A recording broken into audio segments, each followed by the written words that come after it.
తనను పోలీసులు వెంబడిస్తున్న విషయం గ్రహించిన రవీంద్ర మరింత వేగంగా డ్రైవ్ చేయసాగాడు. అదే సమయంలో ఆ వీధిలోకి ఎంటరైంది బ్లాక్ అంబాసిడర్. ఈసారి అంబాసిడర్ను అన్వర్ పాషా స్వయంగా నడుపుతున్నాడు. బ్లాక్ అంబాసిడర్ వెనక సీటులో పంకజం కూర్చునుంది. ఒకవేళ రవీంద్ర పోలీసుల నుంచి తప్పించుకుపోతే అతన్ని చంపేసే ఉద్దేశంతోనే అన్వర్ పాషా స్వయంగా రంగంలోకి దిగాడు. వెనక సీట్లో కూర్చునున్న పంకజం, ఒకవేళ వాడిని పోలీసులు అరెస్ట్ చేసినా దాన్ని మాత్రం వదిలిపెట్టద్దు. అది చావటం నేను కళ్ళారా చూడాలి. వాడిని పోలీసులు పట్టుకోలేని పక్షంలో వాడిని కూడా మనమే చంపుదాం అంటూ కసిగా చెప్పింది. శివరావుకు అంత్యక్రియలు చేయటం పూర్తయిపోయింది. శివరావుకు కొడుకులు ఎవరూ లేకపోవడంతో దూరపు బంధువులు ఒక ఆయన శివరావుకు తలకొరివి పెట్టాడు. వచ్చిన బంధువులందరూ వెళ్ళిపోయారు. ఇక మిగిలింది శివరావు కూతురు సంపంగి, ఆయన భార్య కామాక్షి. శివరావు ఆత్మహత్య చేసుకొని చనిపోతాడని వాళ్ళు కల్లో కూడా ఊహించలేదు. శివరావు చేసింది ప్రైవేటు ఉద్యోగం కనుక ఆయన భార్యకు పెన్షన్ వచ్చే అవకాశం ఏమాత్రం లేదు. పైగా శివరావు లైఫ్ ఇన్సూరెన్స్ చేయించలేదు కనుక ఆ రకమైన సహాయం కూడా అందే అవకాశం లేదు శివరావు కుటుంబానికి. అదీకాక ఆయన తన ప్రావిడెంట్ ఫండ్ ఖాతాలోంచి 80% వరకు లోన్ తీసుకున్నాడు. అయితే సంపంగికి ఇవేమీ ఆలోచన లేదు. శివరావు ఆత్మహత్య చేసుకొని టేకప్ చేసిన ఆ area police station circle inspector చెప్పిన విషయం తలుచుకున్నప్పుడల్లా సంపంగి హృదయం బగ్గుమంటోంది. కనీసం ఊరు పేరు కూడా తెలియని వ్యక్తి చేసిన మోసానికి తను సర్వస్వం కోల్పోయింది. ఆలోచిస్తున్న కొద్దీ సంపంగిలో దుఃఖం, కసి, ఆవేశం పెరుగుతున్నాయి. వాడు ఎక్కడున్నా సరే వాడి మీద ప్రతీకారం తీర్చుకోవాలి. వాడి వల్ల తనకు జరిగిన అన్యాయం మరో ఆడపిల్లకు జరగకుండా చూడాలి. ఆలోచిస్తున్న సంపంగి పీటికిళ్ళు కసితో బిగుసుకున్నాయి. శరవేగంతో జీప్ డ్రైవ్ చేస్తున్న రవీంద్ర తన పక్కనే కూర్చున్న హరిణితో అన్నాడు, పోలీసులు కాక మరొకరు మనల్ని వెంటాడుతున్నారు. హరిణి ఆశ్చర్యంగా అంది, మరొకరా? రేర్ వ్యూ మిర్రర్లోంచి చూస్తూ చెప్పాడు రవీంద్ర. ఆ పోలీస్ జీప్తో పాటు బ్లాక్ అంబాసిడర్ కూడా మనల్ని చేస్ చేస్తోంది అంది. Black ambassador? అందులో మనల్ని వెంటాడుతున్న వ్యక్తులు ఎవరు? రవీంద్ర చెప్పాడు, అన్వర్ పాషా మనుషులు. ఒకవేళ పోలీసులకు చిక్కకపోతే మనల్ని చంపడానికి పంకజం ఏర్పాటు చేసిన మనుషులు. హరిణి రవీంద్ర వైపు భయంగా చూసింది. రవీంద్ర తనను ఫాలో అవుతున్న పోలీస్ జీప్ని, బ్లాక్ అంబాసిడర్ని ఓ కంట గమనిస్తూ మరింత వేగంగా జీప్ను నడపసాగాడు. దాదాపు అరగంట సేపు ప్రయాణించాక రవీంద్ర డ్రైవ్ చేస్తున్న జీప్ నగరం పొలిమేరల్లోకి ప్రవేశించింది.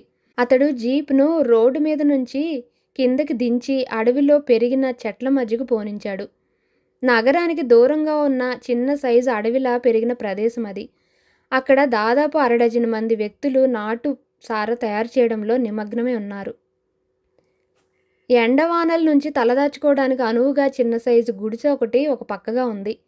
వాళ్ళ 6గురికి నాయకుడిగా కనిపించే వ్యక్తి బక్కపలచగా ఉన్న వాడితో, ఒరేయ్ దిలావర్, ఈ డ్రమ్ము నిండగానే దాన్ని కోలాదేవి ఏరియాకి తీసుకెళ్లి మస్తాన్ గడికి హ్యాండ్ ఓవర్ చెయ్యి అంటూ చెప్పాడు. బక్కపలచి వ్యక్తి అంగీకార సూచకంగా తలూపాడు. చిట్టడవి వంటి ప్రదేశంలో గుబురుగా పెరిగిన చెట్ల చాటున ఆగి ఉంది రవీంద్ర, హరిణి ప్రయాణించిన జీప్. ఇక అక్కడి నుంచి ముందుకు వెళ్లడం అసంభవం. ఇద్దరూ చెట్లను చాటు చేసుకొని నక్కి కూర్చున్నారు. 2 నిమిషాల తర్వాత పోలీస్ జీప్, బ్లాక్ అంబాసిడర్ వాళ్ళు పక్కగుండా వెళ్ళిపోయాయి. 2 వాహనాలు కనుమరుగు అయిపోయిన తర్వాత రవీంద్ర, పోలీసులు, గూండాలు ఇద్దరూ మనల్ని గమనించలేదు. ఇక్కడి నుంచి మనం జీపులో ముందుకు వెళ్లడం అసంభవం. ఇక్కడి నుంచి మనం నడుచుకుంటూ వెళదాం. హరిణి తల ఊపింది. ఒక్కసారిగా దూరం నుంచి పోలీస్ సైరన్ వినపడటంతో గుడుంబా తయారు చేస్తున్న వాళ్లకు నాయకుల్లా కనిపించే వ్యక్తి కంగారుగా చెప్పాడు, పోలీసులు రైడ్ చేయడానికి వస్తున్నారు. పోలీసులు అనే మాట వినగానే మిగిలిన వాళ్లలో భయం ప్రవేశించింది. మరుక్షణం వాళ్ళు వేగంగా కదిలారు. తమ ముందు ఉన్న గుడుంబా డ్రమ్ములకు మూతలు బిగించి వాటిని మోసుకుంటూ దగ్గరలో ఉన్న బావి వైపు కదిలారు. గుడుంబా డ్రమ్ములు, గుడుంబా తయారీకి ఉపయోగించే సామాగ్రి బావిలోకి ఇసిరారు. పోలీసులు వెళ్ళిపోగానే తిరిగి బావిలోంచి డ్రమ్ములు లాగేసుకుందామని వాళ్ళ ప్లాన్. బావిలోకి డ్రమ్ములు విసిరిన తర్వాత అక్కడి నుంచి పరిగెత్తి పారిపోయారు. మామూలు నీరు కంటే గుడుంబా ఎక్కువ బరువు ఉంటుంది కనుక గుడుంబా డ్రమ్ములు బావిలో మునిగిపోతాయి. పోలీసులు రైడ్ చేసినప్పుడల్లా గుడుంబా డ్రమ్ములు బావిలోకి విసిరి పోలీసులు వెళ్ళిపోయాక వాటిని బయటకు లాగడం వాళ్ళకు అలవాటే. అయితే వాళ్ళు విసిరిన 3 డ్రమ్ముల్లో ఓ డ్రమ్ము బావి గోడకు గుద్దుకుంది. దాంతో దానికి చిల్లుపడి అందులోంచి గుడుంబ మొత్తం బావిలోని నీటిలో కలిసిపోసాగింది. నడిచి నడిచి ఆయాసంగా ఉండటంతో హరిణి రొప్పుతో ఆగింది. ఆమె రవీంద్ర వైపు నిస్తేజంగా చూస్తూ అంది. నాలుక దాహంతో పిడచగొట్టుకుపోతోంది. ఇక్కడి నుంచి ఒక్క అంగుళం కూడా ముందుకు వేయలేను. రవీంద్ర తామున్న ప్రదేశం పరిశీలనగా చూశాడు. అతడికి ఆ దగ్గరలోనే బావి ఒకటి కనిపించింది. రవీంద్ర ఎదురుగ్గా కనబడుతున్న బావి దగ్గరకు నడిచాడు.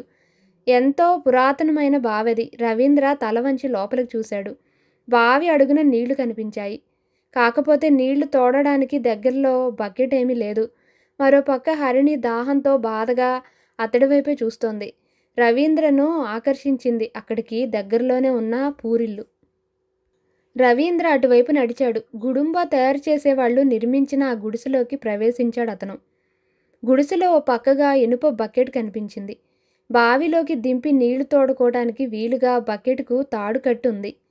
ఆ గదిలో ఓ పక్కగా న్యూస్ పేపర్లో పార్సిల్ చేసిన కొన్ని సమోసాలు కనిపించాయి. అతను క్షణం కూడా ఆలస్యం చేయకుండా బకెట్ అందుకొని బావి వైపు నడిచాడు. నిజానికి పరిగెత్తి పరిగెత్తి అతనికి కూడా దాహంతో నాలుక పిడచగొట్టుకుపోతోంది. అతను బకెట్తో నీళ్లు తోడాడు. త్రాగటానికి గ్లాసు వంటిది లేకపోవడంతో అతను బకెట్ పైకెత్తి పోస్తుండగా హరిణి దోసిలితో నీళ్లు పట్టుకొని ఒక్క గుక్క తాగింది. తర్వాత తాగడం ఆపి, నీళ్ళేంటి అదో రకంగా ఉన్నాయి అని అడిగింది. జవాబుగా రవీంద్ర, బావి నీళ్లు అలాగే ఉంటాయి. నీకు అడవిలో మినరల్ వాటర్ దొరుకుతుందా? తాగు తాగు అన్నాడు. ఆ మాటతో మరో మాట చెప్పకుండా హరిణి దాహం తీరేలా కడుపు నిండా బావి నీళ్లు తాగింది. తర్వాత ఇక చాలు అన్నట్టు తలూపింది. రవీంద్ర మళ్ళీ బకెట్ బావిలో వేశాడు. ఈసారి హరిణి బకెట్తో నీళ్లు పోస్తుండగా రవీంద్ర దోసిలి పట్టుకొని నీళ్లు తాగేశాడు. దాహం తీరడంతో ఇంక చాలన్నట్టు తలూపాడు. హరిణి బకెట్ పక్కన పడేసి ఆకలిగా ఉంది అంది. రవీంద్రకు కూడా ఎందుకనో అకస్మాత్తుగా ఆకలి పెరిగిపోయింది. అతడికి గుడిసెలో ఉన్న సమోసాలు గుర్తుకొచ్చాయి. వెంటనే అతను హరిణితో నవ్వుతూ అన్నాడు, నీకు ఆకలిగా ఉందా? ఆమె అవునన్నట్టు తలూపింది. వెంటనే రవీంద్ర, ఇప్పుడే నీకోసం సమోసాలు సృష్టిస్తా అంటూ చెప్పి గాల్లోకి చేతులూపుతూ ఆల్ఫా బీటా గామా బీటా అ ఇ ఈ ఉ అబ్రకదబ్ర అంటూ ఓ మంత్రం చదివి, ఆ గుడిసెలోకి వెళ్ళు, కుడివైపు చూడు, అక్కడ డైలీ పేపర్లో సమోసాలుంటాయి. ఆ మాట వినగానే హరిణి వేగంగా గుడిసెలోకి పరుగు తీసింది. అప్పటికే గుడుంబ కలిపిన బావి నీళ్లు వాళ్ళ మీద ప్రభావం చూపిస్తున్నాయి. గుడిసెలోకి వెళ్ళిన ఆమె రవీంద్ర చెప్పిన ప్రదేశంలో డైలీ పేపర్లో పార్సల్ చేసిన సమోసాలు కనిపించాయి. వాటిని చూడగానే హరిణికి ఆశ్చర్యం వేసింది. ముందు ఆకలి తీర్చుకునే ప్రయత్నంలో గబగబా వాటిని అందుకున్నది. ఈలోపు గదిలోకి వచ్చిన అతనికి హరిణి 2 సమోసాలు అందించింది. అప్పటికి ఆమె ఒళ్ళంతా తిమ్మిరి తిమ్మిరిగా, తల తిరుగుతున్నట్లుగా అనిపిస్తోంది. శరీరం గాల్లో తేలిపోతున్న అనుభూతి. హరిణి రవీంద్ర వైపు చూసి, ప్లీజ్ తొందరగా, దాహం అంది. అతని పరిస్థితి కూడా అదే విధంగా ఉంది. రవీంద్ర బకెట్ తీసుకొని బావి వైపు నడిచాడు. తర్వాత ఇద్దరు దాహం తీరేలా గుడుంబ కలిసిన బావి నీళ్లు తాగారు. దాంతో ఇద్దరికి నిష మరింత ఎక్కువైపోయింది. హరిణి అతడి వైపు మత్తు నిండిన కళ్ళతో చూసి సమ్మోహనంగా నవ్వింది. ఆ సమయంలో గాలి రివ్వున వీచింది. గాలివాటుకు ఆమె ముంగుర్లు మనోహరంగా కదలసాగాయి. ఆమె చెవికి ఉన్న జూకాలు ఊగాయి. చెట్ల మధ్య నుంచి దూసుకువచ్చిన సూర్యకిరణం ఆమె జూకాల మీద, ఆరోగ్యంగా నిండుగా యాపిల్ పళ్ళలా ఉన్న ఆమె బుగ్గల మీద పడి మెరిశాయి. రవీంద్ర వైపు చూస్తూ ఆమె విరిసిన ముద్దమందారంలా నవ్వింది. అతడు ఓ అడుగు ముందుకు వేసి ఆమెను పట్టుకోబోయాడు. ఆమె అతడికి దొరకకుండా కిలకిలా నవ్వుతూ చెట్ల మధ్యగా పరుగు తీసింది. ఎండిన ఆకులు ఆమె పాదాల కింద పడి శబ్దం చేస్తూ నలిగిపోయాయి. ఆ సవ్వడికి చెట్ల మీద గువ్వపిట్టలు, మైనాలు, గోరింకలు, చిలుకలు, పిచ్చుకలు రెక్కలు టపటపలాడించుకుంటూ ఎగిరాయి. చెట్ల మధ్య నుంచి దూసుకువచ్చే సూర్యకిరణాల మధ్యలోంచి ఆమె కేరింతలు కొడుతూ జింకపిల్లలా పరుగు తీసింది. తనకు అందకుండా పరుగు తీస్తున్న హరిణి వెనకే రవీంద్ర పరిగెత్తాడు. ఆమె తల తిప్పి వెనక్కి చూసింది. తనను అతను వెంబడించడం చూసి మరింత వేగంగా పరిగెత్తి ఎదురుగా గుబురుగా పెరిగిన పూల చెట్ల చాటుకు పరుగు తీసింది. వెనక నుంచి ఆమెను అనుసరిస్తున్న అతను చటుక్కున ఆగిపోయాడు. అక్కడ ఆమె మోకాలి ఎత్తున ఏపుగా పెరిగిన అడవి పూల మొక్కల మధ్య పడుకొనుంది. హరిణి ముఖం ముద్దబంతి పువ్వుల చుక్కల్లో చంద్రబింబంలా ఉంది. రవీంద్ర ఆమె దగ్గరకు నడిచాడు. ఆమె అతన్ని చూడగానే తనన్ని కౌగిలించుకో అన్నట్లు చేతులు చాచింది. రవీంద్ర వెళ్ళి ఆమె పక్కనే పడుకున్నాడు. హరిణి అతడి ముఖాన్ని తన 2 చేతులతో అందుకొని అతని పెదవులపై చిన్న ముద్దిచ్చింది. జీవితంలో మొదటిసారిగా ఓ ఆడదాన్ని చుంబించిన అనుభూతి అతని ముఖంలో కనబడుతోంది. చివురుటాకులా ఆమె శరీరం వణుకుతోంది. ఆమె కళ్ళు అరమోడుపులయ్యాయి. ఆమెను రవీంద్ర మరింత బలంగా హత్తుకున్నాడు. హరిణి అతడి జుట్టులోకి వేళ్లు పోనిస్తూ మత్తు నిండిన స్వరంతో అంది, ఒరేయ్ రవీంద్ర, చాలా బాగుందిరా, మనం ఇలాగే ఉండిపోదాం. రవీంద్ర ఆమెకు సమాధానం చెప్పలేదు. ఒక్క మాట మాట్లాడినా ఆమె చేజారిపోతుందేమోననే భయం అతడి మనస్సంతా ఆక్రమించుకుంది.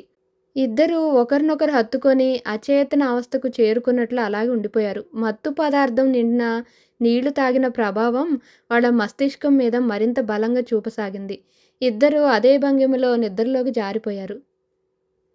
వెల్లకిలా పడుకుని ఉన్న రవీంద్ర మెల్లిగా కళ్ళు తెరిచాడు. మొదటగా అతడికి ఎదురుగా చెట్ల మీద కిచకిచలాడుతున్న 2 కోతిపిల్లలు కనిపించాయి. అప్పుడే తూర్పున సూర్యుడు ఉదయిస్తున్నాడు. అప్రయత్నంగా రవీంద్ర హరిణి కోసం చేయి వేశాడు. పక్కన హరిణి లేదు. అంతే. అప్పటి వరకు అతన్ని ఆవరించుకున్న మత్తు ఒక్కసారిగా దిగిపోయింది. అతడు అదురుతున్న గుండెలతో లేచాడు. హరిణి, హరిణి అంటూ అరుస్తూ పరిగెత్తాడు. ఫలితం శూన్యం. ఎంత వెతికినా అతడికి హరిణి కనబడలేదు. అతడికి ఒక్కసారిగా గుండెలోంచి దుఃఖం ముంచుకొచ్చింది. అతడు గొంతు చించుకుంటూ హరిణి, హరిణి అంటూ అరిచాడు. ఆ పిలుపు దూరంగా ఉన్న కొండలను ఢీకొని తిరిగి వెనక్కి వచ్చి అతడికి వినపడింది. అతడు మరో 2 సార్లు హరిణి, హరిణి అంటూ పిలిచాడు. మళ్ళీ అదే పిలుపు అతడి చెవులను సోకింది. రవీంద్రకు ఒక్కసారిగా శరీరంలో ఉన్న శక్తి మొత్తం ఇంకిపోయినట్టు అనిపించింది. రవీంద్ర మెల్లిగా అడుగులేసుకుంటూ ఆ పక్కనే ఉన్న పున్నాగ చెట్టుకు ఆనుకొని కళ్ళు మూసుకొని నిలబడ్డాడు. మూసుకున్న అతడి కళ్ళలోంచి ధారగా కన్నీళ్లు కారసాగాయి. అంతలోనే ఏదో అలికిడి. రవీంద్ర అటువైపు చూశాడు. దట్టంగా పెరిగిన ముద్రగన్నేరు మొక్కల చాటుగా ఏదో అలికిడి. అతడు అటువైపు వెళ్ళి ముద్రగన్నేరు పూల మొక్కలు పక్కకు జరిపి చూశాడు. మరుక్షణం తీవ్రమైన దిగ్భ్రాంతి చెందినట్టు అతడు కళ్ళు పెద్దవి చేసుకొని షాక్తో అట్టే చూస్తుండిపోయాడు. అక్కడ గుబురుగా పెరిగిన బంతి, చామంతి, కారబంతి, మందారం, ముద్దమందారం, బిళ్ళగన్నేరు, పారిజాతం, పొగడ, పున్నాగ, సంపంగి మొదలైన మొక్కల మధ్యలో, చెట్ల మధ్యలో ఉందో స్వచ్ఛమైన నీటితో నిండిన కొలను. ఆ కొలను చుట్టూ పెరిగిన పూల చెట్ల మీద మల్లెతీగలు అల్లుకొని ఉన్నాయి. చెట్ల కొమ్మల మీద రకరకాల రంగురంగుల పక్షులు కిచకిచమంటూ ధ్వనులు చేస్తున్నాయి. గాలి వీచినప్పుడల్లా పూల పరిమళ ఆ ప్రాంతంలో వ్యాపిస్తోంది. మందరంగా వీస్తున్న గాలివాటుకు పూల మొక్కలు తలలు ఊపుతున్నాయి. కొలనుకు ఆవల వైపు ఎత్తైన కొండల మధ్య నుంచి ఓ చిన్న జలపాతం పైనుంచి కిందికి దూకుతోంది. నిలువుగా జారిపడుతున్న జలపాతానికి 2 వైపులా ఏపుగా పెరిగిన రెల్లుగడ్డి గాలికి ఊగుతోంది. జలపాతం నీటితో నిండుతోంది. కొలను మధ్యలో ఈత కొడుతోంది హరిణి. ఎక్వేరియంలో గోల్డ్ ఫిష్లా చేతులు కాళ్ళు కదుపుతూ ఈదుతోంది. మత్స్యకన్యల గురించి రవీంద్ర విని ఉన్నాడు. నిజంగా మత్స్యకన్యలు ఉన్నారో లేదో తెలియదు కానీ కొలనులో ఈదుతున్న హరిణి మాత్రం అచ్చం మత్స్యకన్యలాగే ఉంది. కొలను చుట్టూ పక్కన పెరిగిన పూల మొక్కలు గాలికి కదిలినప్పుడల్లా పూలు రాలి కొలను నీటిలో పడుతున్నాయి. అలా రాలివడిన కొన్ని పూలు హరిణి జుట్టును అతుక్కున్నాయి. కొన్ని భుజాలకు అతుక్కున్నాయి. పసుపు, ఎరుపు, నారింజ, ఆకుపచ్చ, కనకాంబరం, వైలెట్, నీలం రంగు పూలు తడిసిన జుట్టులో ఇరుక్కోవడం వలన ఆమె పూల కిరీటం పెట్టుకున్న వనకన్యలా ఉంది. ఆమె భుజాల మీద, నున్నటి చెక్కిళ్ల మీద నీటి బిందువులు ముత్యాల్లా మెరుస్తున్నాయి. కొంచెం విచ్చుకున్న ఆమె నోరు రేకు వచ్చిన గులాబీ పువ్వులా ఉంది. దివి నుంచి భువికి దిగివచ్చిన అప్సరసలా ప్రాణం పోసుకున్న శిల్పంలా ఉంది హరిణి. హరిణి తనను రవీంద్ర చూస్తున్న విషయం గమనించలేదు. రవీంద్ర ఇక క్షణకాలం కూడా వృధా చేయలేదు. ఏమాత్రం శబ్దం చేయకుండా నీళ్ళలోకి దిగాడు. గుండె నిండా ఊపిరి పీల్చుకొని నీటి అడుగు వరకు మునిగి ఈదసాగాడు. అతడు సరిగ్గా ఆమె క్రిందికి వెళ్ళిన తరువాత 2 చేతులు చాస్తూ ఒక్కసారిగా పైకి లేచాడు. హరిణి తేరుకునే లోపే తను పైకి లేస్తూనే ఆమెను 2 చేతులతో ఎత్తుకున్నాడు. ఈ హఠాత్ పరిణామానికి హరిణి భయంతో కెవ్వున అరిచింది. భయకంపితమైన ఆమె ముఖం వైపే చూస్తూ ఉండిపోయాడు రవీంద్ర. ఆ మరుక్షణం ఆమె శరీరంలోని రక్తం మొత్తం ఆమె బుగ్గల్లోకి ప్రవహించింది. ఆమె బుగ్గలు ఎర్రగా సిగ్గుతో కందిపోయాయి. హరిణి 2 చేతులతో ముఖం దాచుకుంది. రవీంద్ర సున్నితంగా ఆమెనెత్తుకొని కొలంలోంచి గట్టు మీదకు తెచ్చాడు. గట్టు మీద ఏపుగా పెరిగిన పూల మొక్కల మధ్య ఆమెను పడుకోబెట్టాడు. ఇద్దరూ ఏకమై ప్రకృతిలో మమేకమైపోయారు. రవీంద్ర, నాకు చాలా ఆకలిగా ఉంది అంది హరిణి. క్రితం రోజు ఇద్దరూ కలిసి 4 సమోసాలు తిన్నారు. ఆ 4 ఇద్దరికీ ఓ మూలకు రాలేదు. ఇప్పుడు రవీంద్ర కూడా విపరీతంగా ఆకలిగా ఉంది. ఇద్దరూ చెట్ల మధ్యగా నడవసాగారు. కొంత దూరం నడిచాక రవీంద్రను ఆకర్షించాయి 2 అడవి పందులు. అవి ముట్టెలతో నేలను తవ్వి చిలకడ దుంపలు బయటకు లాగి కరకర నమిలి తింటున్నాయి. రవీంద్ర హరిణులను చూడగానే అడవి పందులు పారిపోయాయి. రవీంద్రకు అప్పుడు అర్థమైంది, పైకి మామూలుగా కనిపించే మొక్కల అడుగున దుంపలున్నాయనే విషయం. దుంపలు పెరిగిన చోట నేల తడిగా ఉంది. పదునైన వస్తువు సహాయంతో తవ్వి చిలకడ దుంపలను భూమిలో నుంచి బయటకు తీయొచ్చు. రవీంద్ర పదునైన వస్తువు ఏదైనా దొరుకుతుందేమో అని చూశాడు. అతడికి దగ్గరలోనే ఉన్న పున్నాగ వృక్షం కనపడింది. దానికి ఓ వైపు ఎండిపోయిన కొమ్మ ఒకటి కనపడింది. ఎండు కొమ్మ సహాయంతో చిలకడ దుంపలు తవ్వి తీయొచ్చు. రవీంద్ర పున్నాగ కొమ్మను అందుకోవడానికి ప్రయత్నించాడు. కానీ అతడి ప్రయత్నం విఫలమైంది. అతడు హరిణితో అన్నాడు, అదిగో మనకు ఆ ఎండిపోయిన కొమ్మ కావాలి. అది దొరికితే గాని మన ఆకలి తీరదు. నిన్ను పైకి ఎత్తుతాను, కొమ్మ పట్టుకొని గట్టిగా వంచి కింద పడేయ్ అన్నాడు. హరిణి తల ఊపి నేల మీద పడ్డ సన్నటి పుల్ల ఒకటి అందుకుంది. రవీంద్ర ఆమెను నడుం దగ్గర పట్టుకుని పైకి లేపాడు. హరిణి తన దగ్గర ఉన్న సన్నటి పుల్ల సహాయంతో పున్నాగ చెట్టు కొమ్మను కిందకి వంచింది. వంచుతూ ఉండగానే పున్నాగ కొమ్మ విరిగింది. రవీంద్ర నేల మీద పడిన పున్నాగ కొమ్మ విరగకొడుతూ, ఈ కొమ్మ చిలకడ దుంపలు తవ్వి తీసుకోవడానికే కాదు, వాటిని కాల్చుకోవడానికి కూడా ఉపయోగపడుతుంది అంటూ చెప్పాడు. తర్వాత ఇద్దరూ కలిసి కొంచెం లావుగా ఉన్న పున్నాగ కొమ్మలు విరిచి వాటి సహాయంతో నేలలో తవ్వి చిలకడ దుంపలు బయటికి తీశాడు. ఇద్దరూ దగ్గరలోనే ఉన్న కొలంలో దుంపలను శుభ్రంగా కడిగారు. చిలకడ దుంపలు తవ్వి తీసాం, మరి వీటిని ఎలా కాల్చుకొని తింటాం అంటూ అడిగింది హరిణి. చిన్నప్పుడు రవీంద్ర తన తాతయ్య వాళ్ళ ఊరు రామాపురం వెళ్ళాడు. రామాపురం పక్క పల్లెటూరు. ఆయన రవీంద్రతో తన చిన్నతనం గురించి చెబుతూ, తన చిన్నతనంలో అగ్గిపెట్టెలు లేవు కానీ 2 చెకుముకిరాళ్ళు ఒకదాన్నొకటి కొట్టడం ద్వారా నిప్పు పుట్టించి ఆ నిప్పుతో మంట రగిల్చేవాళ్ళం అని చెప్పి చెకుముకిరాళ్ళు ఎలా పనిచేస్తాయో చూపించాడు. ఆ సంగతి ఇంకా రవీంద్రకు జ్ఞాపకం ఉంది. ఈ విషయం గుర్తుకు రాగానే రవీంద్ర కళ్ళు ఆ ప్రాంతంలో చెకుముకిరాళ్ళు ఏదైనా కనపడతాయేమో అని వెతికాయి. అదృష్టవశాత్తు తెల్లటి రంగులో ఉండే చెకుముకిరాళ్ళు కొన్ని గుట్టగా అక్కడ పడి ఉన్నాయి. రవీంద్ర వాటిలోంచి 2 రాళ్లను అందుకున్నాడు. తర్వాత హరిణి పమిడి కొంగులోంచి అంగుళం మేర బట్ట చించి తర్వాత చెకుముకిరాళ్లను కొట్టడం వలన వచ్చిన మంటని చీర ముక్కకు అంటుకునేలా చేశాడు. తర్వాత దాని సహాయంతో నిప్పును రగిలించాడు. తాము తవ్వి తీసిన చిలకడ దుంపలను చితుకుల మంటలో పడేశాడు. అంతలోనే అతడికి దగ్గరలో ఉన్న వేప చెట్టు కొమ్మకు పట్టిన తేనె తుట్టె ఒకటి ఆకర్షించింది. వెంటనే రవీంద్ర కొన్ని చితుకులు తీసుకెళ్లి తేనె తుట్టె పట్టిన చెట్టు కింద పడేసి వాటితో మంట రగిల్చాడు. చితుకుల నుంచి వెలువడుతున్న పొగకు తేనెటీగలు చెల్లాచెదురైపోయాయి. హరిణి రవీంద్ర చేసే పనులన్నీ ఆసక్తిగా గమనిస్తోంది. తేనెటీగలన్నీ ఎగిరిపోగానే రవీంద్ర చకచక చెట్టు మీదకి ఎగబాగాడు. తేనె తుట్టెను చెట్టు కొమ్మ నుంచి విడదీశాడు. దాన్ని కిందికి విసిరాడు. హరిణి తేనె తుట్టె నేల మీద పడకుండా పట్టుకుంది. రవీంద్ర కిందికి దిగగానే అడిగింది హరిణి, ఇక తినటం స్టార్ట్ చేద్దామా? రవీంద్ర అప్పుడే కాదు అన్నట్లు తల అడ్డంగా ఊపి ఆ పక్కనే ఉన్న కొలను వైపు నడిచాడు. కొలంలో ఉన్న వెడల్పాటి తామర ఆకులు తెంపుకొచ్చాడు. ఆ ఆకుల్లో తేనె తుట్టె ఉంచాడు. తర్వాత ఇక మనం ప్రారంభించవచ్చు అన్నాడు. అతడు ఆ మాట అనగానే హరిణి ఆత్రంగా ఓ చిలకడ దుంప అందుకొని చటుక్కుని నోట్లో పెట్టుకుంది. అంతలోనే కెవ్వున అరిచి నోట్లోని చిలకడ దుంపను కింద పడేసింది. నోరు కాలిపోతోంది. చిలకడ దుంప వేడిగా ఉంది. రవీంద్ర మెల్లిగా నవ్వాడు. పక్కనే పడి ఉన్న ఓ పుల్ల అందుకున్నాడు. దాన్ని బాగా కాలిన చిలకడ దుంపలో గుచ్చాడు. అప్పటికే తుట్టెలోంచి తేనె కారి ఆకు నిండింది. పుల్లకు గుచ్చిన చిలకడ దుంపను తేనెలో ముంచి తర్వాత దుంపకు ఓ పక్కన కొంచెం కొరికి తిన్నాడు. మరుక్షణం తన్మయంతో కళ్ళు మూసుకొని అద్భుతం అన్నాడు. హరిణి కూడా అతడు చేసినట్లుగానే చిన్న పుల్లకు చిలకడదుంప గుచ్చి దాన్ని తేనెలో ముంచి కొంచెం కొరికి తిన్నది. వేడివేడి చిలకడదుంప స్వచ్ఛమైన తేనెల కలయిక అద్భుతంగా ఉంది. ఆమె కూడా తన్మయంగా కళ్ళు మూసుకుంది. ఇలాంటి ఫుడ్డు 5 స్టార్ హోటల్లో కూడా దొరకదు అంది. ఇద్దరూ చిలకడదుంపలు సుష్టుగా భుజించారు. కొలంలో చేతులు కడుక్కున్నారు. వాళ్ళు తిరిగి వస్తుండగా అప్పటి వరకు వేడిగా ఉన్న వాతావరణం ఒక్కసారిగా చల్లబడినట్లు అనిపించింది. అకస్మాత్తుగా చల్లటి గాలి వీచింది. సన్నని తుంపర పడసాగింది. చలిగాలికి హరిణి రవీంద్రకు దగ్గరగా జరిగింది. ఇద్దరూ పరిగెడుతూ దగ్గరలో ఉన్న గుడిసెలోకి వెళ్లారు. వాళ్ళు గుడిసెలోకి ప్రవేశించిన సమయానికి వాన ఉధృతమైంది. గుడిసెలో ఓ మూలగా కుప్పగా వేసి ఉన్న వరి చెత్తనే పక్కగా వేసుకొని ఇద్దరు ఒకరినొకరు ఆనుకొని వెచ్చగా పడుకున్నారు.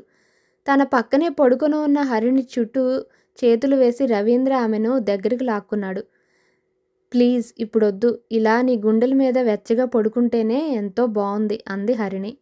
ఇక రవీంద్ర ఆమెను బలవంత పెట్టలేదు. ఇద్దరు అలా పడుకొని ఉండిపోయారు. కొద్దిసేపటికి గాఢ నిద్రలోకి జారుకున్నారు. అంతలో గుడిసె బయట ఏదో అలికిడి. రవీంద్ర హరిణి ఆ అలికిడిని గమనించలేదు. క్రితం రోజు బావిలోకి గుడుంబ పారబోసిన గూండాలు తిరిగొచ్చారు. వాళ్ళు వచ్చే సమయానికి వాన మొదలైంది. వెంటనే వాళ్ళు తలదార్చుకునే ప్రయత్నంగా గుడిసె తలుపు తెరవబోయారు. కానీ లోపల నుంచి వేసి ఉండడం వలన తలుపు తెరుచుకోలేదు. వాళ్ళ నాయకుడిలా కనిపించే వ్యక్తి అనుమానంగా తడికే తలుపు సందులోంచి చూశాడు. హరిణి రవీంద్ర నిద్రపోతున్న దృశ్యం వాళ్ళకి కనపడింది. వెంటనే గూండా నాయకుడు తన ప్యాంటు జేబులోంచి బటన్ నైఫ్ ఒకటి బయటకు తీశాడు.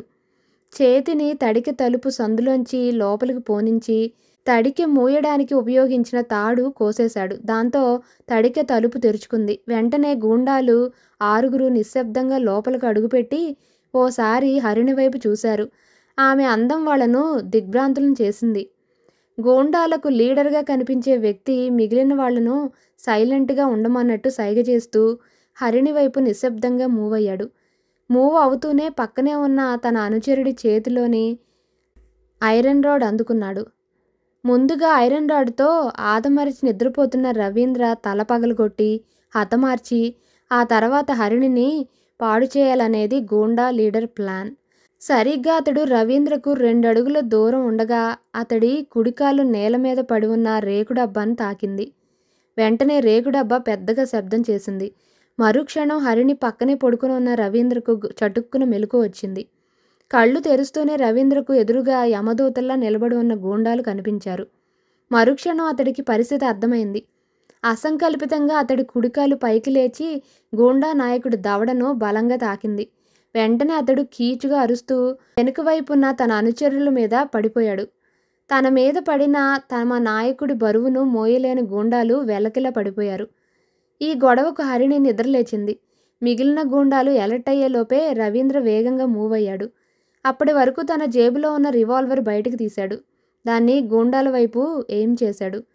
రవీంద్ర చేతిలోకి ప్రత్యక్షమైన ఆ రివాల్వర్ను చూడగానే గూండాలు షాక్తో నిలబడిపోయారు.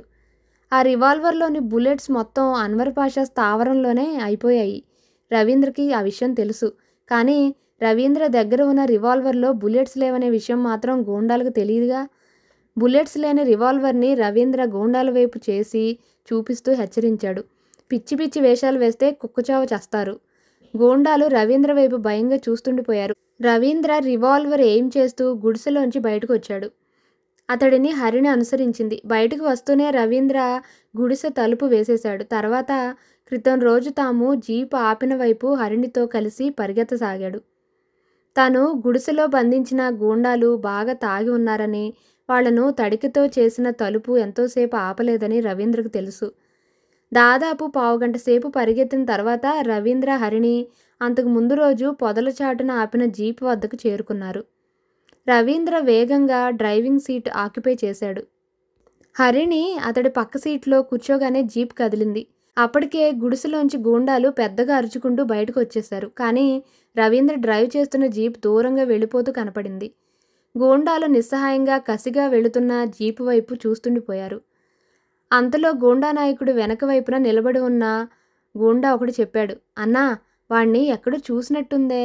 ఆ మాటకు రెండో గుండా అన్నాడు, అవునన్నా, ఆణ్ణి ఎక్కడో చూసా. వెంటనే మరొకడు, అన్నా, వాడి పేరు రవీంద్ర, వాడి ఆచూకీ చెప్పిన వాడికి 25 లక్షల రూపాయలు ఇస్తాం అని పోలీసోళ్ళు పేపర్లో వేశారన్నా, టీవీలో కూడా అనౌన్స్ చేశారన్నా అంటూ చెప్పాడు. గూండా నాయకుడు కూడా గుర్తు తెచ్చుకున్నట్టున్నాడు. అవునరా, వాడి ఫోటో నేను కూడా పేపర్లో చూసా అంటూ చెప్పి జేబులోంచి సెల్ ఫోన్ తీసి పోలీస్ కంట్రోల్ రూమ్కు రింగ్ చేశాడు. అవతల నుంచి రెస్పాన్స్ రాగానే చెప్పాడు, రవీంద్ర అనేవాడు హైదరాబాదుకు 30 కిలోమీటర్ల దూరంలో ఉన్న భైరవగుట్ట ఏరియాలో ఉన్నాడు. ఇప్పుడే సిటీ వైపు జీప్లో పారిపోతున్నాడు అంటూ చెప్పి సెల్ ఫోన్ ఆఫ్ చేశాడు. హైదరాబాద్ నగర పొలిమేరల్లో కొత్తగా కడుతున్న కాలనీ అది. ఆ కాలనీలో ఉన్న ఓ ఇంటి ముందు రవీంద్ర ప్రయాణిస్తున్న జీప్ ఆగింది. జీప్ శబ్దానికి అగ్నిహోత్ర అవధాని బయటకు వచ్చాడు. రవీంద్రను చూస్తూనే అవధాని ఆశ్చర్యపోయాడు. రవీంద్ర కోసం పోలీసులు వెతుకుతున్నారని అవధానికి తెలుసు. రవీంద్ర వాళ్ళ కుటుంబానికి అవధాని అనేక సంవత్సరాలుగా పౌరోహిత్యం చేస్తూ ఉన్నాడు. అవధాని రవీంద్రను ఉద్దేశించి, రండి, త్వరగా వచ్చేయండి అంటూ తొందర పెట్టాడు. రవీంద్ర, హరిణి ఇద్దరూ అవధాని ఇంట్లోకి ప్రవేశించారు. వాళ్ళ వెనకనే వచ్చిన అవధాని వీధి తలుపు వేశాడు. తర్వాత తన భార్య మంగతాయరుని పిలిచాడు. ఆవిడ ముందు గదిలోకి రాగానే, చూడు ఎవరొచ్చారో, వెంటనే భోజనం సిద్ధం చెయ్యి అంటూ చెప్పాడు. మంగతాయరు రవీంద్రను, హరిణిని చూసి ఆశ్చర్యపోయింది. ఆవిడ లోపలికి వెళ్ళి 2 గ్లాసుల మంచినీళ్లు తెచ్చి రవీంద్ర, హరిణులకు ఇచ్చింది. వాళ్ళు నీళ్లు తాగుతుండగా అవధానికి మాత్రం తెలిసేలా లోపలికి రమ్మన్నట్లు కళ్ళతోనే సైగ చేసి మళ్ళీ లోపలికి వెళ్ళిపోయింది. వెంటనే అవధాని, నాయనా రవీంద్ర, ఇది నీ సొంతిల్లు అనుకో, ఒకసారి దేవుడికి నైవేద్యం పెట్టొస్తాను, మిగిలిన విషయాలు తీరిగ్గా మాట్లాడుకుందాం అంటూ చెప్పి లోపలికి నడిచాడు. లోపలికి నడిచిన అవధానితో అతడి భార్య మంగతాయరు మెల్లిగా స్వరం తగ్గించి రహస్యం చెబుతున్నట్టు రవీంద్రను ఉద్దేశించి, దారిన వెళ్లే తద్దినం నెత్తిమీద పెట్టుకున్నట్టు వాడిని ఇంట్లోకి పిలిచి కూర్చోబెట్టేందుకండి అంది. దానికి అవధాని చిరునవ్వుతో, వాడిని పోలీసులకు పట్టిస్తే 25 లక్షల రూపాయలు బహుమానం వస్తుంది. ఇవాళ ఎవరి ముఖం చూశామో వాడు నేరుగా మన దగ్గరకు వచ్చేశాడు. ఆ 25 లక్షలతో మనం మంచి ఇల్లు కట్టించుకోవచ్చు, ఒక కారు కొనుక్కోవచ్చు అంటూ చెప్పాడు. వాటితో పాటు నాకు మంచి కాసుల పేరు 1/2 డజను కంచిపట్టు చీరలు కొనిపెట్టాలి అంది మంగతాయారు. అలాగే, ముందు వాడిని పోలీసులకు పట్టించే కార్యక్రమం నిర్విఘ్నంగా పూర్తి కాని అంటూ చెప్పి అగ్నిహోత్రావధాని రవీంద్ర, హరిణి కూర్చున్న గదిలోకి వచ్చాడు. అప్పటికి రవీంద్ర అక్కడ టీపాయ్ మీద పడి ఉన్న డైలీ పేపర్ అందుకొని చదువుతున్నాడు. అవధాని రావడం గమనించి చదువుతున్న డైలీ పేపర్ పక్కన పెట్టిన రవీంద్ర ఏదో చెప్పబోయాడు. ఈ విషయం గమనించిన అవధాని, చూడు బాబు, నీ సమస్య నాకు తెలుసు. తరతరాల నుంచి మా కుటుంబం మీ కుటుంబానికి పౌరోహితులుగా ఉంటూ వస్తున్నాం. నువ్వు చేయని నేరానికి శిక్ష అనుభవిస్తున్నట్లు అనిపిస్తోంది అంటూ చెప్పాడు.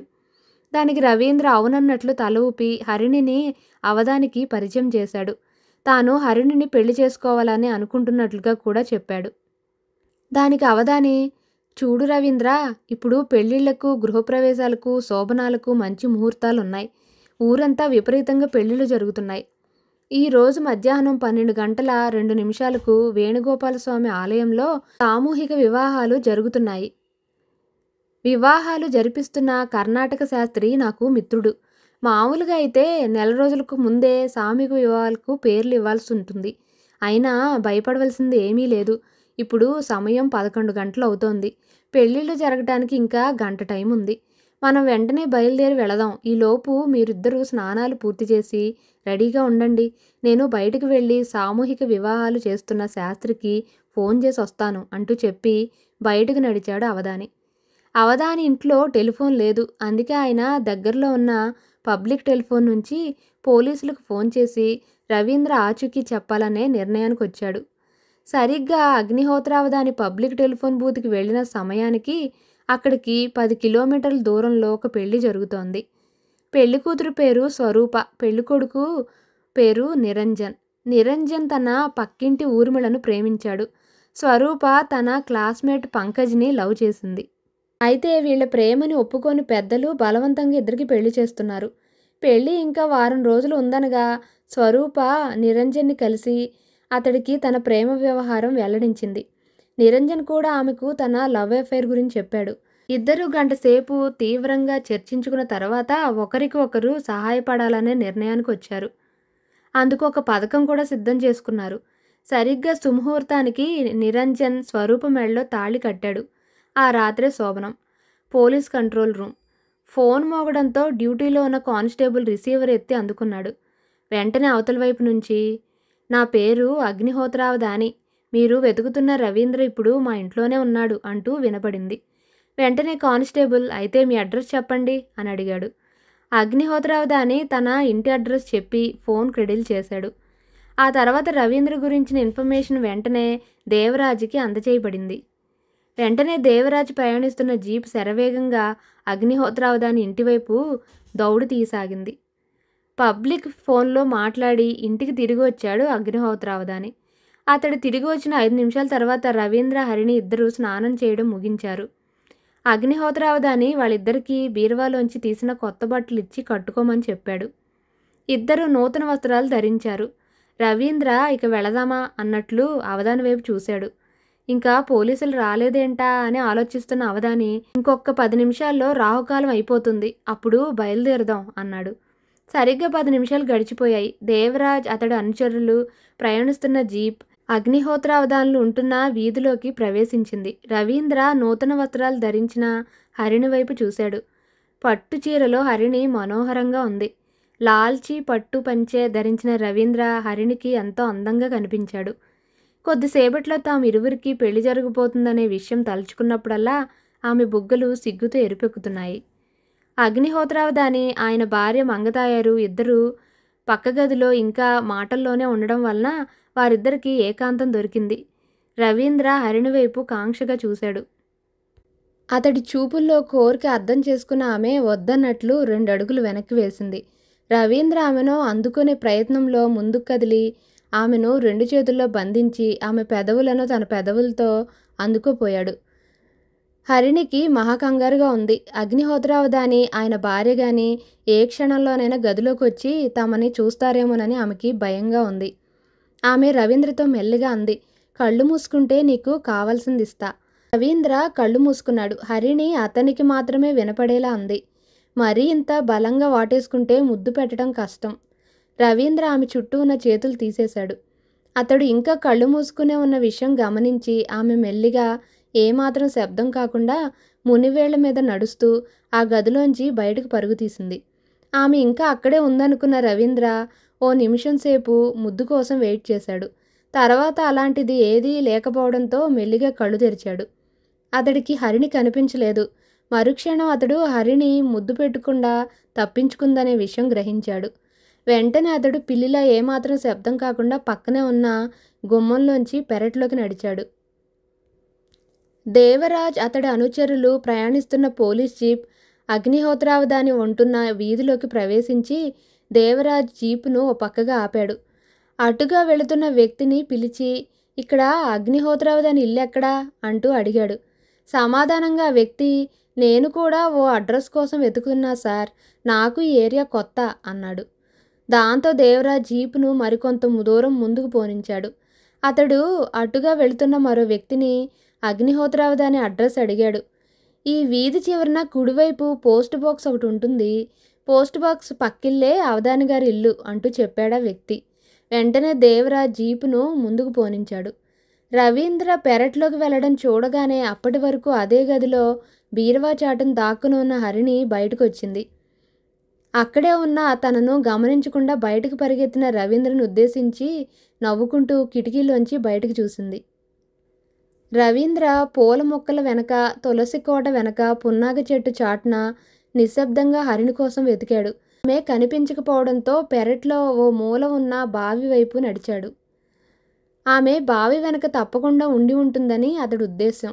హరిణికి అకస్మాత్తుగా తన కోసం వెతుకుతున్న రవీంద్రను ఏడిపించాలనే చిలిపి ఆలోచన కలిగింది. వెంటనే ఆమె తన ఆలోచనను అమలుపెట్టే ప్రయత్నంలో ఆ పక్కనే బుట్టలో ఉన్న యాపిల్ పళ్ళలోంచి ఓ యాపిల్ పండు అందుకొని అతడి వైపు సూటిగా గురిచూసి కిటికీలోంచి విసిరింది.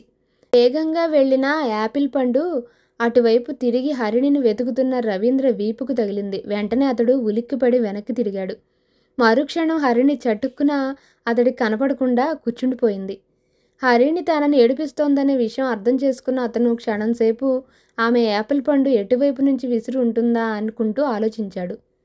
రవీంద్ర వంటింట్లోకి వెళ్ళిన వెంటనే ఆమె తను ఉన్న గదిలోంచి పెరట్లోకి కదిలింది.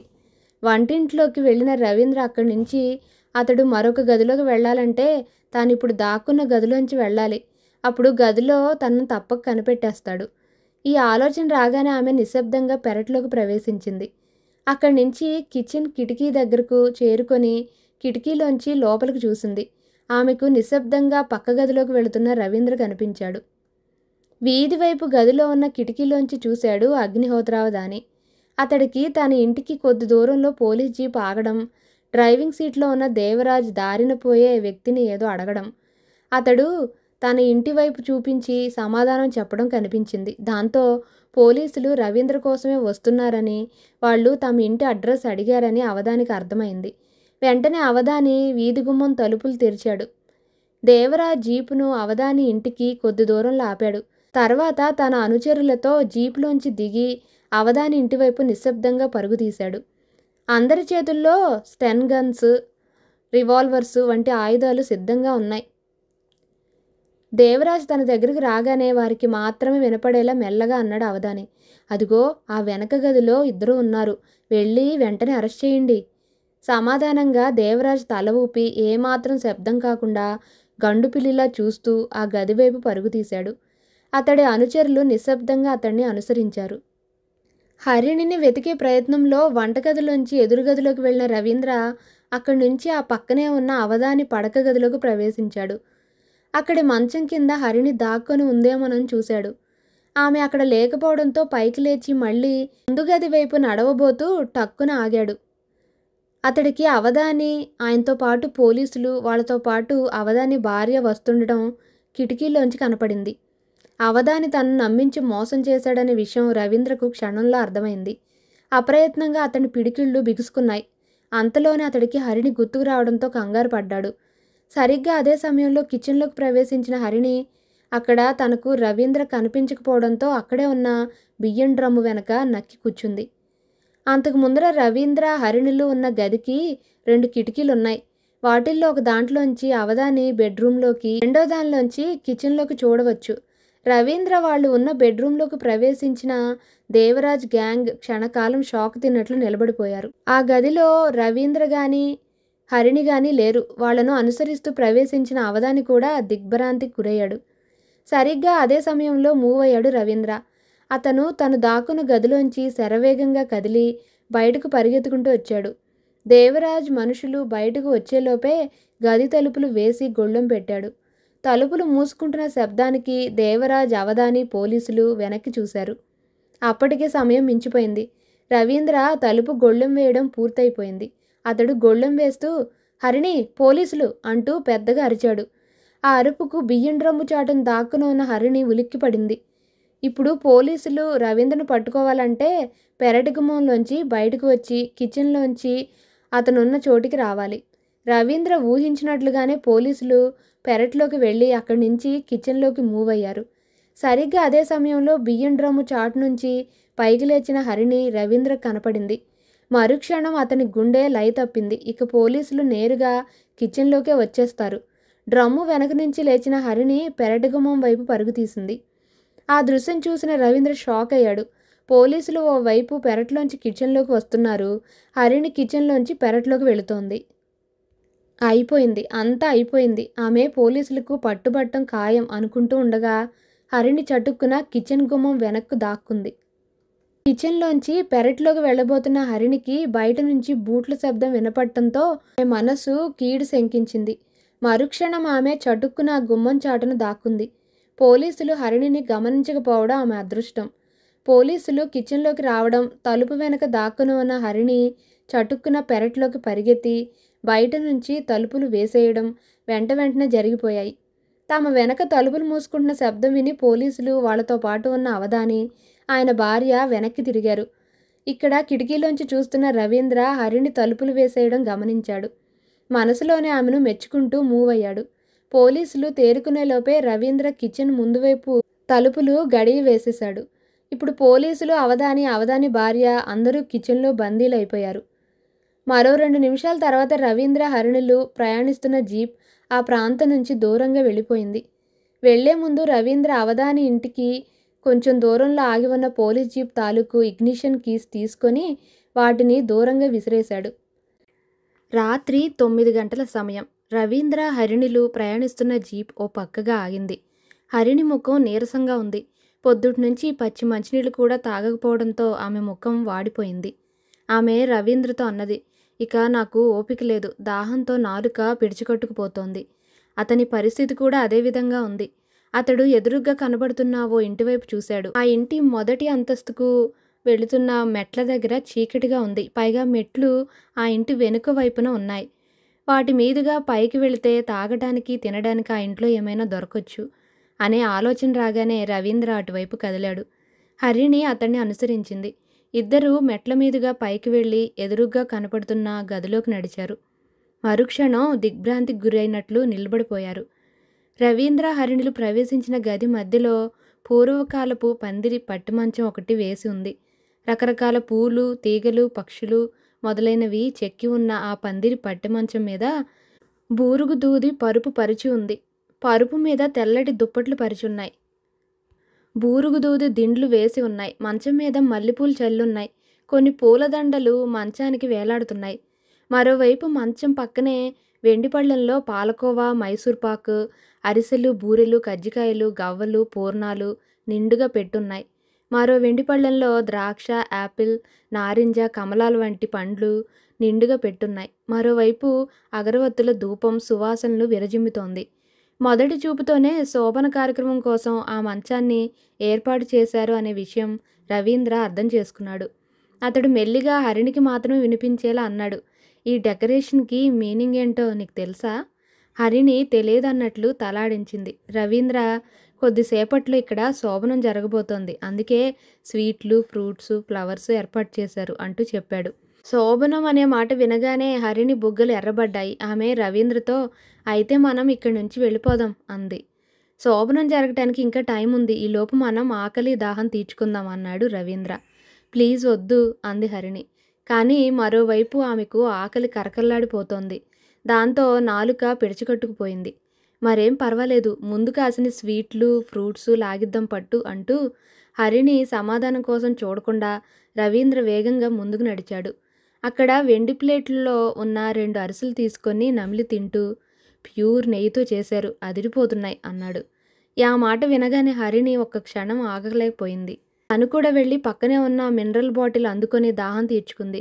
తర్వాత 2 చేతులతో ఓ పాలకోవా, ఓ మైసూరుపాకు అందుకొని వాటిని కొరికి తింటూ, వాటి రుచికి తన్మయురాలైపోతూ, అవును, వీటిని ప్యూర్ నెయ్యితో చేశారు అంది. అలా కడుపు నిండా ఫ్రూట్స్, స్వీట్స్ తింటుండగా గది బయట నుంచి ముత్తైదువుల నవ్వులు వినిపించాయి. రవీంద్ర, హరిణి తేరుకునేలోగానే శోభనపు గది తలుపులు తెరుచుకున్న శబ్దమైంది. ముత్తైదువులు కొత్తగా పెళ్లైన దంపతులను గదిలోకి పంపిస్తున్నారు అనే విషయం రవీంద్రకు అర్థమైంది. వెంటనే అతడు హరిణి చేయి పట్టుకొని చటుక్కున పందిరి పట్టెమంచం కిందకు దూరిపోయాడు. వాళ్ళిద్దరూ మంచం కిందకి దూరిన మరుక్షణం కొత్త దంపతులు గదిలోకి వచ్చేశారు. రవీంద్ర పక్కనే మంచం కింద దాక్కున్న హరిణికి మాత్రం గుండెల్లో దడగా ఉంది. గదిలోకి వచ్చిన వాళ్ళు తమను ఏ క్షణంలో చూసినా కొంప మునుగుతుంది. ఇద్దరు ఏమాత్రం శబ్దం చేయకుండా ఒకరి పక్కన ఒకరు మంచం కింద ఒదిగి పడుకున్నారు. మంచం కింద ఉన్న ఇద్దరికీ బయట నుంచి ముత్తైదువులు పెద్దగా నవ్వుతూ గది తలుపులు మూసిన శబ్దం వినపడింది. రవీంద్ర, హరిణికి మాత్రం వినపడేలా ఆమె చెవి దగ్గర నోరు పెట్టి ఏదో రహస్యం చెప్తున్నట్లు, ఇప్పుడు కాసేపట్లో వాళ్ళు లైట్ తీసేస్తారు అని అన్నాడు. అతడి మాటలు విన్న హరిణికి మనసులో ఏదో ఇదిగా అనిపించి అతడికి దగ్గరగా జరిగింది. అదే సమయంలో మంచం మీద నూతన దంపతులు ఇద్దరూ కూర్చుని అలికిడైంది. వాళ్ళ తర్వాత జరుపుకునే కార్యక్రమం గురించి మనసులోనే ఊహించుకుంటున్న హరిణి, రవీంద్ర అసంకల్పితంగా ఇద్దరూ ఒకరి కళ్ళల్లోకొకరు చూసుకున్నారు. మరుక్షణం హరిణి సిగ్గుతో రెప్పలు వాల్చేసింది. సరిగ్గా అదే సమయంలో హరిణి పక్కన పడుకొనున్న రవీంద్ర అకస్మాత్తుగా పెద్ద తుమ్ము తుమ్మాడు. పందిరి పట్టిమంచం కింద వేలాడుతున్న బూజు ప్రభావానికి రవీంద్రకు ఒక్కసారిగా తుమ్ము ముంచుకొచ్చింది. అతడు తుమ్ము ఆపడానికి విశ్వప్రయత్నం చేశాడు. అతని ప్రయత్నం నిష్ప్రయోజనం అయింది. రవీంద్ర పెద్ద శబ్దంతో తుమ్మేశాడు. రవీంద్ర తుమ్మడంతోనే మంచం మీద కూర్చుని ఉన్న కొత్తగా పెళ్ళైన దంపతులు ఒక్కసారిగా ఉలిక్కిపడ్డారు. ఇద్దరూ చెంగున మంచం మీద నుంచి ఒక దూకు దూకి వంగి చూశారు. వాళ్ళకి మంచం కింద పడుకునున్న రవీంద్ర, హరిణి కనిపించారు. తాము పట్టుబడిన విషయం గ్రహించగానే రవీంద్ర పెళ్ళికొడుకుని ఉద్దేశించి, ప్లీజ్ మేము దొంగలం కాదు, అరిచి గొడవ చేయకండి అన్నాడు మెల్లిగా. అందుకు సమాధానంగా పెళ్ళికొడుకు, ముందు మీరు బయటికి రండి అంటూ మెల్లిగా చెప్పాడు. రవీంద్ర, హరిణి ఇద్దరూ మంచం కింద నుంచి బయటకొచ్చారు. పెళ్ళికొడుకు రవీంద్రతో అన్నాడు, నా పేరు వివేక్, తను శోభన. వివేక్ భార్య శోభన అనే అమ్మాయి రవీంద్రకు నమస్కారం చేసింది. రవీంద్ర ఏదో చెప్పబోయాడు. వివేక్ అన్నాడు, మీ గురించి నాకు తెలుసు. మీ పేరు రవీంద్ర. మీ ఫోటో పేపర్స్లో వేశారు. మిమ్మల్ని పోలీసులు వెతుకుతున్నారు. మిమ్మల్ని పట్టించిన వారికి బహుమతి కూడా ప్రకటించారు, అవునా? రవీంద్ర మనసులో అనుకున్నాడు, అయిపోయింది, తన పని ఇంక అయిపోయింది. ఇప్పుడు తనను పోలీసులు పట్టుకోవడం ఖాయం. రవీంద్ర ఆలోచనలకు విరుద్ధంగా వివేక్ అన్నాడు, మీరు అనుకుంటున్నట్లు నేను మిమ్మల్ని పోలీసులకు పట్టించను. ఆ మాట వినగానే రవీంద్ర రిలాక్స్ అయ్యాడు. కానీ ఒక కండిషన్, మీ ఇద్దరూ మా ఇద్దరికి సహాయం చేయాలి. అలా చేస్తేనే మీ గురించి పోలీసులకు రిపోర్ట్ చేయను. రవీంద్ర వివేక్ వైపు ప్రశ్నార్థకంగా చూశాడు. శోభన నాకు మేనత్త కూతురు అవుతుంది. నిజానికి నేను నా క్లాస్మేట్ రాధను ప్రేమించాను. శోభన తన పక్కింటి అరవింద్ను ప్రేమించింది. కానీ పెద్దల బలవంతం వల్ల మేమిద్దరం పెళ్లి చేసుకున్నాం. శోభనం కూడా మాకు ఇష్టం లేకుండానే ఏర్పాటు చేశారు. రవీంద్ర, హరిణులకు మాత్రమే వినపడేలా మెల్లిగా చెబుతున్న వివేక్ చెప్పడం ఆపి పక్కనే ఉన్న బిస్లరీ బాటిల్ అందుకొని దాహం తీర్చుకొని ఆ తర్వాత చెప్పడం కొనసాగించాడు. నేను ప్రేమించిన రాధ ఇద్దరం ఈ ఊరు నుంచి పారిపోయి తిరుపతి గుడిలో సీక్రెట్గా మ్యారేజ్ చేసుకొని చెన్నైలో ఫ్యామిలీ పెడదాం అనుకుంటున్నాం. రాధకు చెన్నైలో ఒక కంప్యూటర్ సంస్థలో జాబ్ వచ్చింది. రాధ జాబ్లో జాయిన్ అయ్యాక నేను మెల్లిగా ఉద్యోగం చూసుకుంటాను. ఇక శోభన ప్రేమించిన అరవింద్కు సింగపూర్లో జాబ్ దొరికింది. అరవింద్ పేరు మీద కూడా పాస్పోర్టు, వీసా తీసుకున్నాడు. అన్నీ అనుకున్న ప్రకారం జరిగితే అరవింద్, శోభన సింగపూర్ వెళ్ళి సెటిల్ అయిపోతారు. అయితే మా లవ్ అఫైర్స్ గురించి మా ఇళ్లల్లో అందరికీ తెలుసు. అందుకే శోభనం నిర్విఘ్నంగా పూర్తయ్యేంత వరకు బయట అంతా కాపలా ఉంటారు. ఒక్కసారి శోభనం అయిపోతే ఇక మేము విడిపోం అని మా పెద్దవాళ్ల ఊహ. అందుకే బయట అంతా కాపలా ఉన్నారు. మేమిక్కడ లేము అని వాళ్ళకి ఏమాత్రం అనుమానం వచ్చినా కొంప మునుగుతుంది. తెల్లవార్లు గదిలో శోభనం జరుగుతున్నట్టు అలికిడి అవుతుంటే బయట ఉన్న మా వాళ్ళకి అనుమానం రాదు.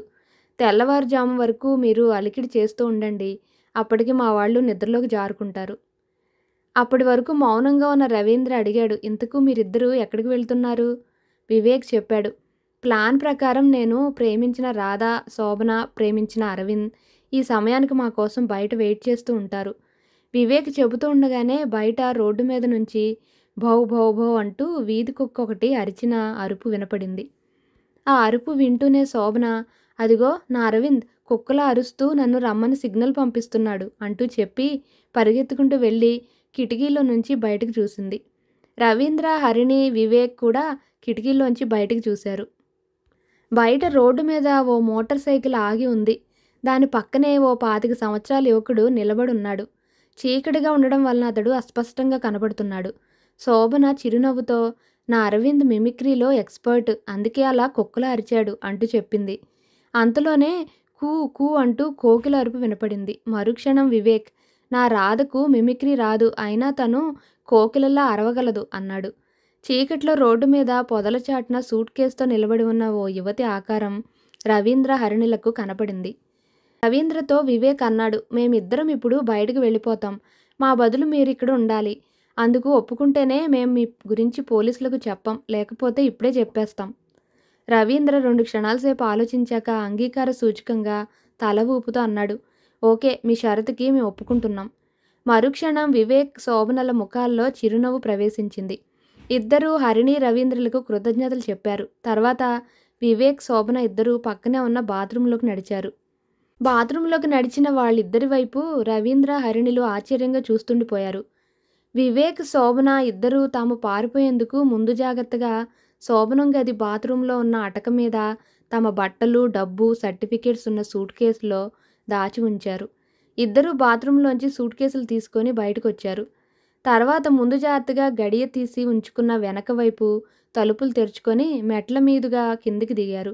ఆ తర్వాత ఆ ఇంటి పిట్టగోడ మీదుగా రోడ్డు మీదకి దూకి రోడ్డు అవతల పక్కకు చేరుకున్నారు. తర్వాత శోభన తన ప్రియుడు అరవింద్ మోటార్ సైకిల్ ఎక్కింది. వివేక్ రోడ్డు పక్కన తన కోసం ఎదురుచూస్తున్న రాధ దగ్గరకు చేరుకున్నాడు. రవీంద్ర, హరిని చూస్తుండగానే అరవింద్, శోభన ఎక్కిన మోటార్ బైక్ ఆ ప్రాంతం నుంచి వేగంగా నిష్క్రమించింది.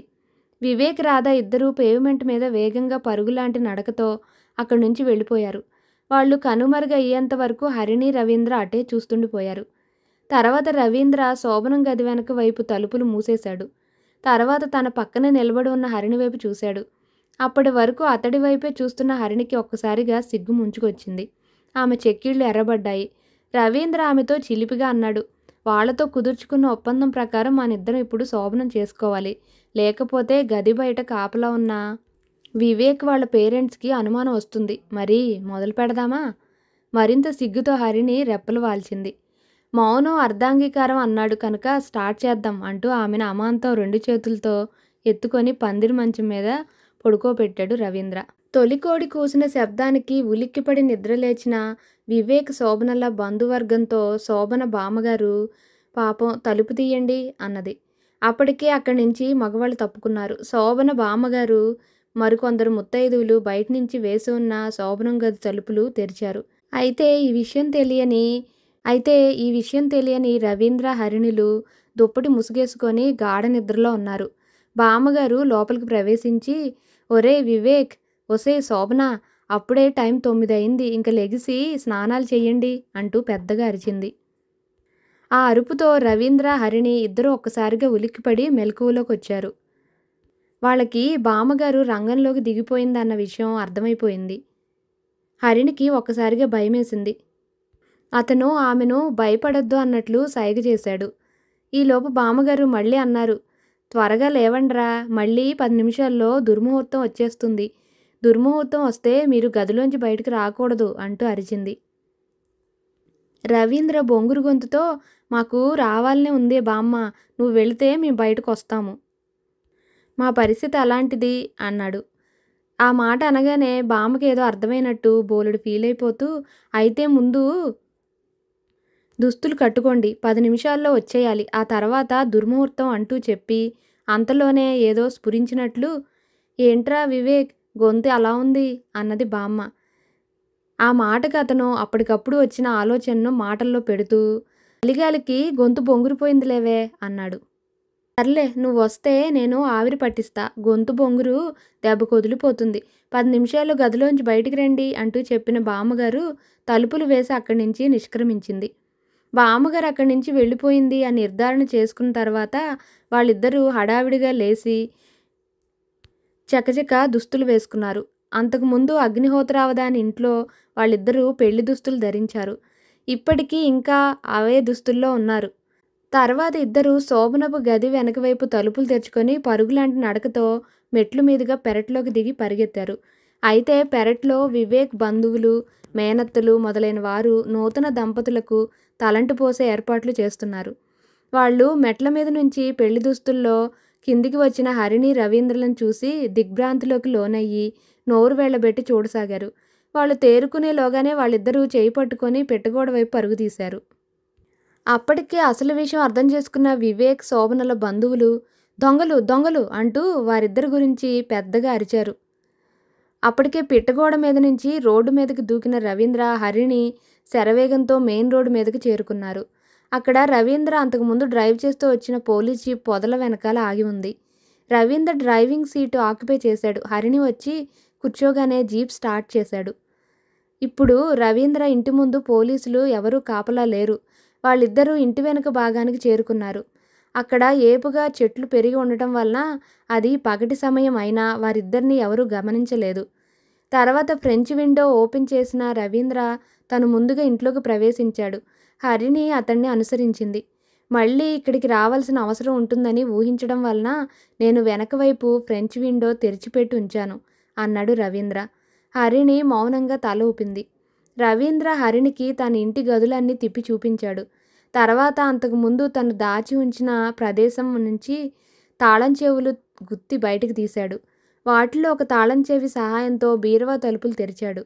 బీరువాలోంచి తనకు కావలసిన డబ్బు తీసుకొని బీరువా తలుపు మూసేశాడు. తర్వాత హరిణి వైపు చూస్తూ అన్నాడు, ఇలా మనం జీవితాంతం నేరస్తుల్లా భయంతో ఎంతో కాలం బ్రతకలేం. ఈ సమస్యకి ఓ పరిష్కారం చూడాలి. అందుకని నేనొక నిర్ణయానికి వచ్చాను. హరిణి రవీంద్ర వైపు ప్రశ్నార్థకంగా చూసింది. రవీంద్ర తను ఏం చేయబోతున్నాడో హరిణితో చెప్పాడు. అతడు చెప్పింది అంతా విన్న తర్వాత ఆమె అంగీకార సూచకంగా తలూపింది. తర్వాత ఇద్దరూ అక్కడి నుంచి బయటకు కదిలారు.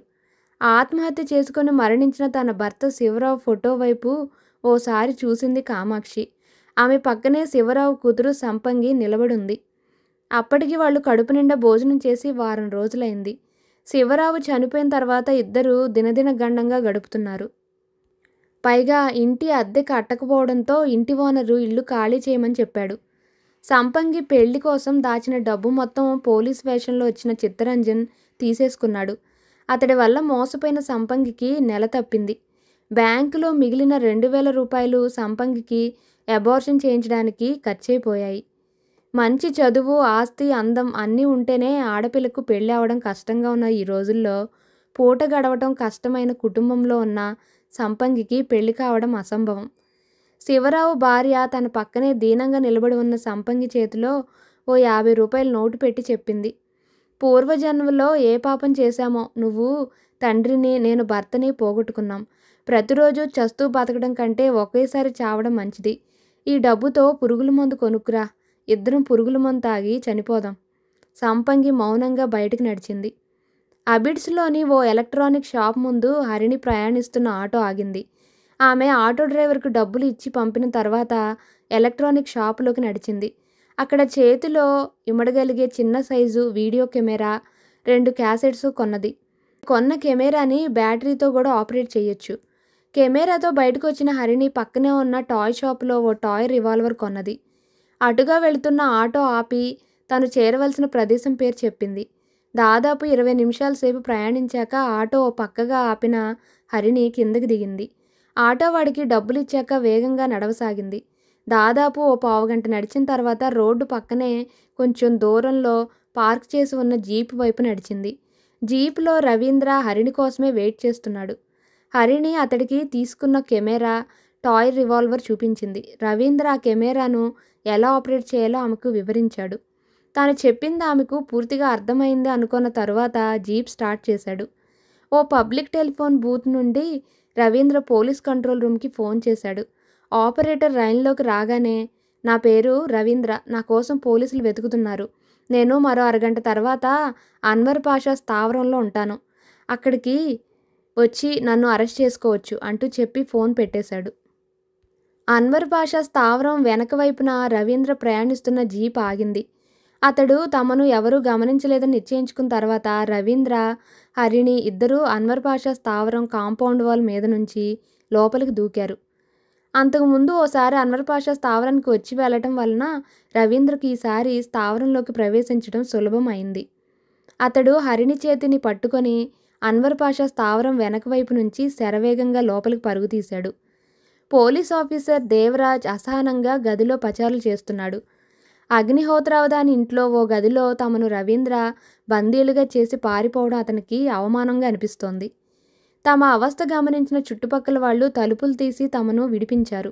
ఈ విషయం ఎలా తెలిసిందో గానీ పత్రికల వారికి తెలిసిపోవడంతో పోలీసుల అసమర్థత, నేరస్తుల పలాయనం అనే హెడ్డింగ్తో రవీంద్ర, హరిణి పారిపోయిన వైనం పత్రికల వాళ్ళు చిలవలు పలవలు చేసి మరీ ప్రచురించారు.